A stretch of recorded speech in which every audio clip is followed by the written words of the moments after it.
Welcome back to Wisdom Wednesday. Here again with my dad, Edward, my main mentor all my life.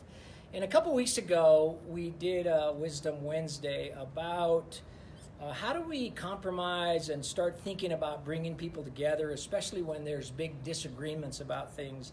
And we got a lot of feedback about that, on how that applies and how maybe we can be thinking about that politically. But it also has just as much impact on our businesses, our workplaces, our friendships, or anything. When things start getting kind of polarized, how do we think about bringing them together?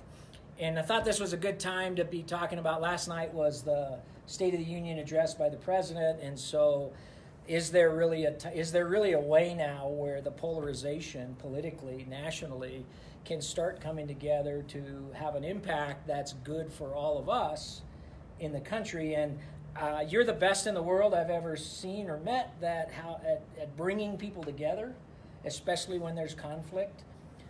And so, what are your thoughts about that? There's been a lot of interest about it. Well, I thought the speech itself, and I don't want to get political about it. It's not political. Was a ray of hope. He did address a lot of things that need addressing. And that are very, very critical to this nation. So I'm hoping it's a ray of hope.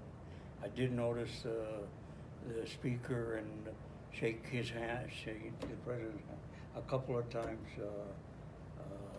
during the speech. Not during the speech, but on the breaks. I'm really, really hopeful.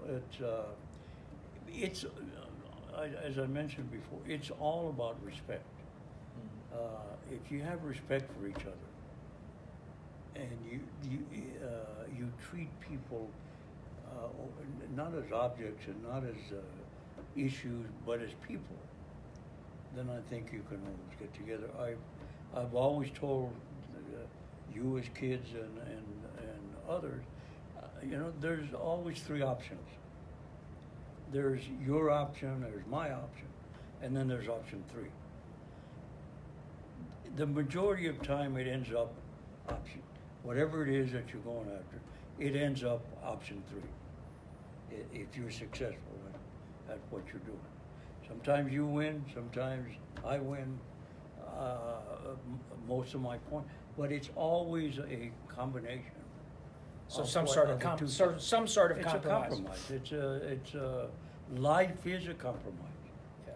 And I think if it proceeds as it seemed it could last night, I think we're going to have a very productive time. So hopefully they're listening to you, and we can avoid another government shutdown, and we can avoid the polarization and get something moving for the good of our country. And again, this doesn't just apply to politics or our country, it applies in everything that we do. So think about that as you move forward on how can we make things a win-win that's good for everybody involved, not just a few people. See you next week.